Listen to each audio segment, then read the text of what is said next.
Night of the Seven Kingdoms season 1 finale already. Mm-hmm. Yes, already. Yeah. The Morrow. Episode 6, which means after this one, we have to wait a whole year. Yeah, so since last time, there's been a bit of an internet cringe thing that's happened with IMDb, where Breaking Bad fans and Game of Thrones fans have been review bombing both shows to try and claim some kind of superiority, even though it's meaningless. Yes.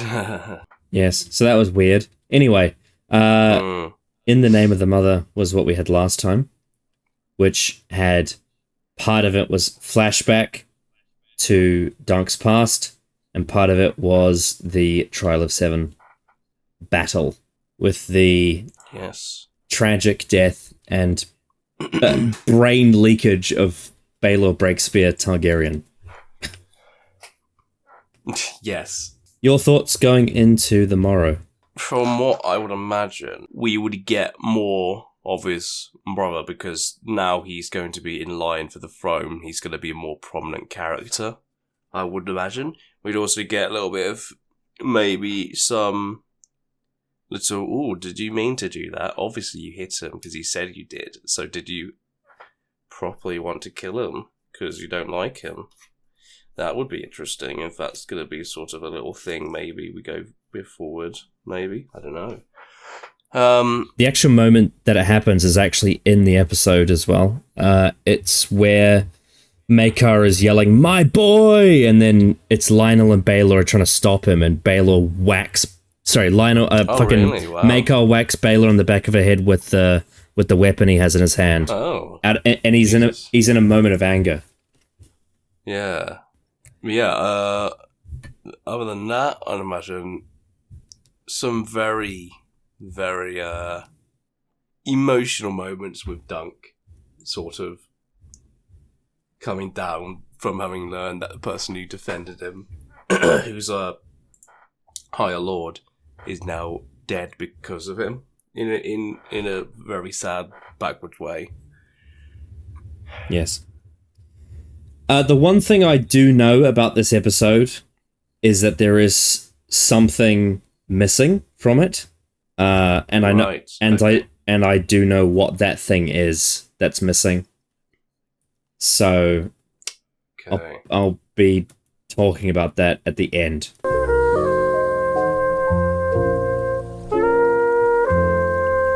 It's been a wonderful tournament. An itchy arsehole is beyond your abilities, my friend. Be gone, witch. Fuck off with you. Yes, ma'am. At once. Come, it's fine. You're fine. He's a terrible maester. And if not, well, fuck you. I'll hate you like a brother.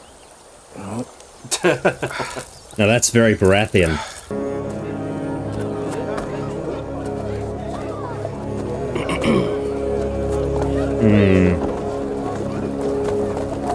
Everyone's looking at him differently. Go here, lad. Yeah, alright.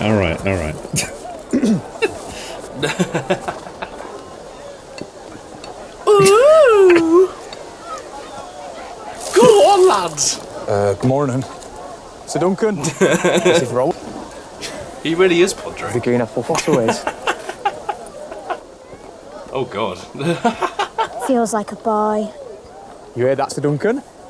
A boy. That's, I like how she was wearing... I don't know if it was her own clothes, because it looked like the equivalent of, like, someone wearing their partner's hoodie. You swung the mace, my lord. Yeah, you probably didn't need to. Why did you never knight me? Yeah. Did you think I'd leave you? Or was it something else? He's already gone. And that's why they call it Oh, fuck! pedantry. Night always Wow. finishes a story. Fucking hell. How did they get the bees to swarm like that? Some sort of magic.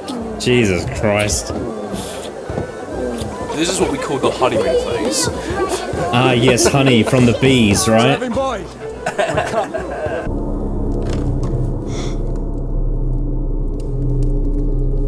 Jesus. My name day. It was a rotten thing they've done to you. And you were right in your reply. Thanks. All right then. Put on the horse.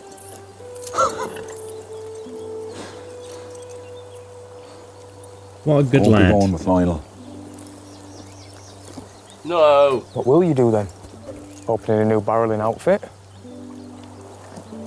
Cider. Well, Lovely.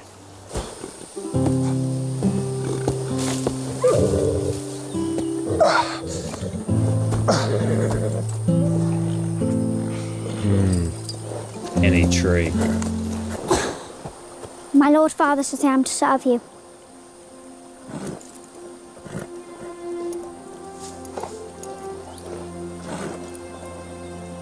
Ah, why am I... Serve you.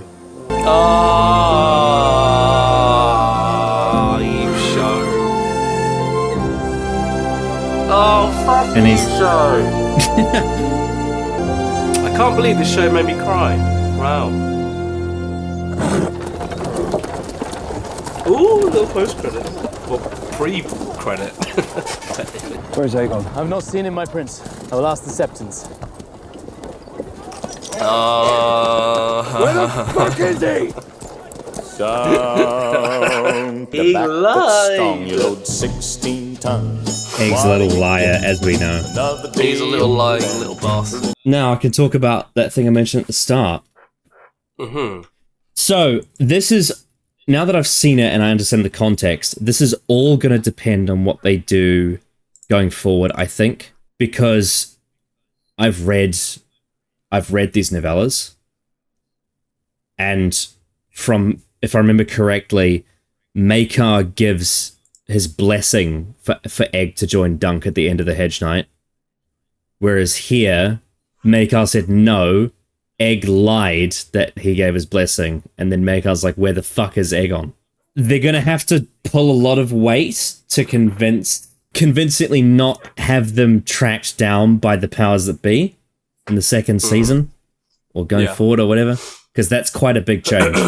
I wonder if the reason why they've done that is so they can characters linked to the crown more relevant in the story, I suppose, at some point. Maybe. Not sure.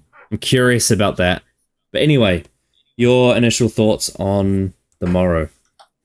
Yeah, I thought it was a very sweet ending. And the episode itself I thought was really, really great.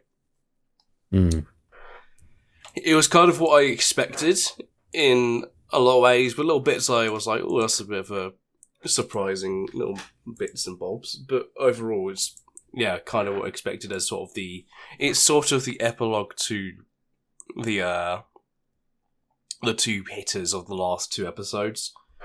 So this being sort of like the come down, and sort of like, now we are set in what this show will now be doing going forward. And yeah, I thought it was really great. I really enjoyed it. Mm-hmm. Yeah. They kind of just took their time to do one scene at a time of Dunk speaking to all the people remaining. And yeah, you had Lionel's closure, you had Raymond's closure, you had Maekar's closure. They've left Ashford, finally. They even had closure for the fucking Lady of Ashford, whose birthday it was ruined by Dunk. They also have confirmed that Dunk was never knighted, basically. By showing him asking Arlen right before his death at that tree. Which again, it's like, well, someone who is strongly offended by lies is himself a liar. Mm-hmm. Because it was needed for survival. His life would have ended, like, within a few weeks probably if he wasn't a knight. He had to be a knight. Otherwise, he was fucked. But it does make him a liar, which is an interesting detail. It's like he had stayed pure up until that point, until he was absolutely forced against his will to do something that would break his code. Which I think is a fascinating detail. Raymond Fossaway had a one-night stand, and then she got pregnant, so he married her. Yeah. which is for her honor, which is very medieval. Yes. He got Dunk's horse after paying to have it rescued. There's in a way, too much has happened for him mentally. Yeah, they definitely needed to wrap this up pretty tightly because Dunk and Egg travel elsewhere after this point, and so all of the characters they're going to be meeting are going to be different, and so they didn't really need to wrap a bow on a lot of the people that were involved in this first season. I think the moment where Egg almost tries to kill Arian is quite interesting. Yeah, I wasn't that was one of the things I wasn't expecting, actually. The idea came because he looked in the mirror and he saw the Targaryen hair coming out. The Valyrian coloured hair. And he's like, and the reason he cut it in the first place was to not be like him, so... That's right. It's sort of a reminder, oh my god, I don't want to become like you, because you're an evil twat.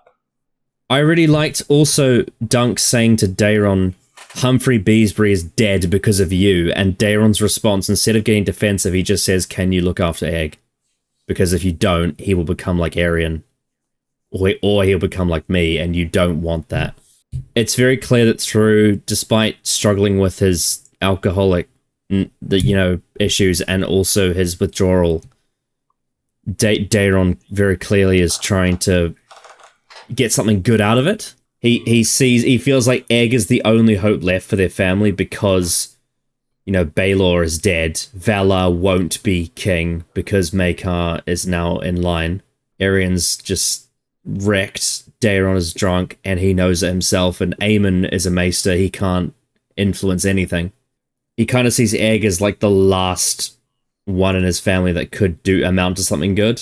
That's actually of influence. He very clearly sees that Dunk and Egg belong together. I think it's a really nice last moment for Daeron to have that, where he's criticized and answers it in a really thoughtful way. There's a lot of acceptance there. I also really like the fact that Lionel Baratheon still thinks this was just fun, which kind of is actually quite a... it's actually a bit of a sinister edge to him when you think about it, in the sense that he thought this entire thing was just a really good time, when it very clearly was not, especially for Dunk. And he still doesn't respect Baelor, even though he chose to fight for Dunk. He doesn't see it that way. And it's interesting, because at the start of the season, Dunk felt like Lionel was one person who actually was respecting him in a way. But now Dunk clearly looks at Lionel differently now that Lionel doesn't have the respect to recognize what Baelor did for Dunk. And so there's definitely a level of dislike. And obviously Lionel made that offer to Dunk, and Dunk's not going to accept it. He doesn't want it. And so that is very clearly Dunk has gone in a different direction. And it's I don't think tragedy is the right word, but it's definitely shows that Dunk kind of has figured out Lionel Baratheon, and that he's not just this great, welcoming, fun guy. He actually is egotistical. He actually does have values that contradict with Dunk. He actually is someone that maybe, if you got on his bad side, it could be pretty problematic. So I thought that was also interesting. But I also thought that he was quite funny as well, where he's just like, fuck off, Maester. Like, you horrible witch. I really like Dunk nailing the penny into the tree in honor of Arlen. And obviously the last shot of Arlen with them, and then he goes off to the left And that's kind of like the end of the Arlen part of Dunk's journey, really. He's moving on now. Yeah, the ending scene, well, I guess the last sort of 5 minutes of the actual episode, just very sweet and nice, and then just, how very, just, made me cry. I don't have much more to say, though, to be honest. No, it's just really nice sort of like ending, sort of note on the season. Yeah. Oh, and also, I cannot not mention that Maekar Targaryen quote, there'll be whispers about me till the end, till I die, but the gods know the truth, that I did not mean to kill my brother. And the same is said for Dunk, in the idea that there'll be whispers that Baelor died because of Dunk, but the gods know the truth. Never know. To quote Kanye West, guess you'll never know. I mean, this is a show full of liars, so anything's possible. It is awfully convenient that their father is dying, that Baelor were to be killed right before he's about to take the throne, that Maekar would be first in line after him. It is awfully convenient. You can kind of read it either way, I suppose. I also liked the conversation that Valar had with Dunk about why did the gods take my father and not you instead? You know, why are you here and he isn't? And it's kind of like, you know, reality's hit for Valar because he was supposed to be in line for the throne after Baelor. But now he's not, because it will go to Maekar's children instead. Yeah, anything more you want to add on that? No, just really, really great season of TV. It's been really enjoyable. Yeah. I think I'll probably give this episode an 8. I think I like 7 or 8 for me. Yeah, I think I like 4 and 5 more than this one. Oh, yeah, definitely. This might or might not age well depending on how they handle the fact that they didn't have Maekar's blessing in it. Yeah. We'll have to wait and see how that's handled. It's questionable, but it could work. I'm curious. I'm really, really curious as to why that decision was made. It's intriguing. Next time we'll give it some space and we'll do a little recap of this season before we get into House of the Dragon Season 1. Finally. Yeah, anything else you want to add before you finish? Is all I have to say. Alright, that was Night of the Seven Kingdoms. I bid you adieu, a good night, and a goodbye.